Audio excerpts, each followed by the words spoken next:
So we have turned back approximately $3 million in contracts right now back to builders. In fact, one today where they wanted us on the job, and we just said we just couldn't man it. There was no way to man the job with the loss of employees. Local contractors say their businesses are hurting due to Florida's new sweeping immigration law. Senate Bill 1718, which takes effect on July 1st, limits social services for undocumented immigrants and allocates millions more tax dollars to expand Governor DeSantis' controversial migrant relocation program. It also invalidates driver's licenses for undocumented people and imposes financial penalties on businesses that hire undocumented workers. It also comes at a time when many industries are experiencing a worker shortage. Joe Wright, a prominent local businessman, highlights that the issue lies in the timing of the bill. The move was kind of abrupt, and I don't think the marketplace was prepared for it. I think what the governor's intentions was good to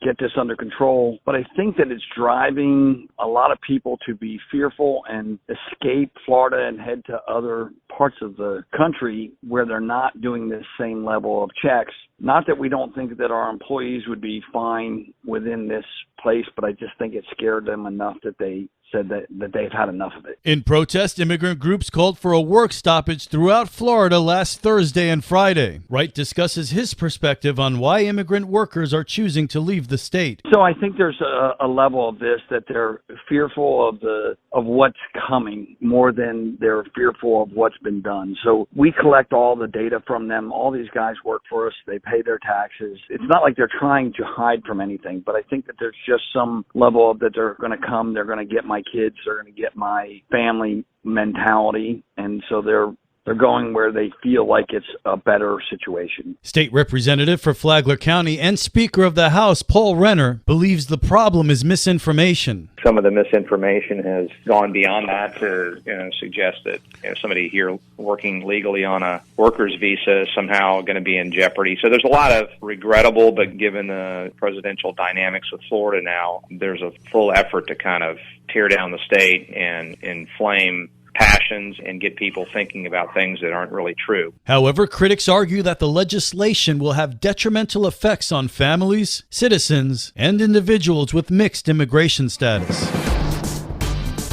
This local news is a service of your hometown Toyota dealer, Beaver Toyota, here to wow you. St. Johns County deputies say a man tried to kill someone before attempting to take his own life. It happened Saturday at 4:30 p.m. on the 100 block of Valley Circle in Ponte Vedra. Police say 19-year-old Spencer Pearson attacked someone he knew, seriously injuring them and two others who tried to intervene in the attack. All three were hospitalized with sharp force trauma injuries. Pearson was also hospitalized with self-inflicted injuries. If he survives, deputies say he'll face attempted murder charges. Law enforcement in Flagler and St. Johns counties worked together to nab a suspected car thief. The caper began when a Palm Coast resident called Flagler County Sheriff's Office Communications to report their car stolen after spotting the thief on their home security camera footage lifting keys off a hook in the garage while the car owners were away at work. More details from Flagler County Sheriff Rick Staley. Working with the Real-Time Crime Center in Flagler County and the Real-Time Crime Center in St. Johns County, within an hour of the reported theft, St. Johns County spotted the vehicle arresting the car thief. This is a reminder to always keep your garage doors down and your keys in a secure location inside your home, especially if your garage door is left open. The 19-year-old suspect is from Palm Coast. He's being held at the St. Johns County Jail on charges including trespassing, resisting an officer without violence, and possession of cocaine. For St. Augustine's Local Morning News, I'm Karen Johnson.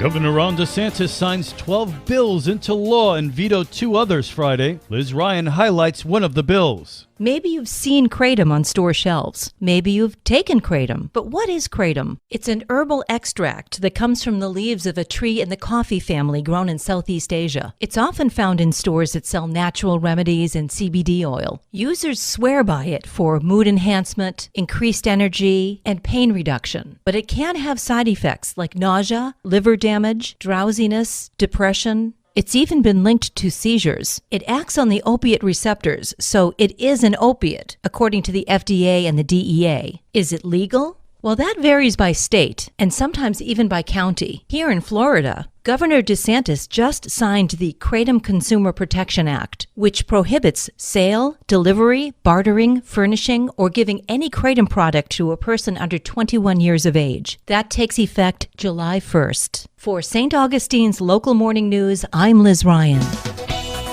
And now you're up to date with St. Augustine's Local Morning News. I'm Rich Carroll.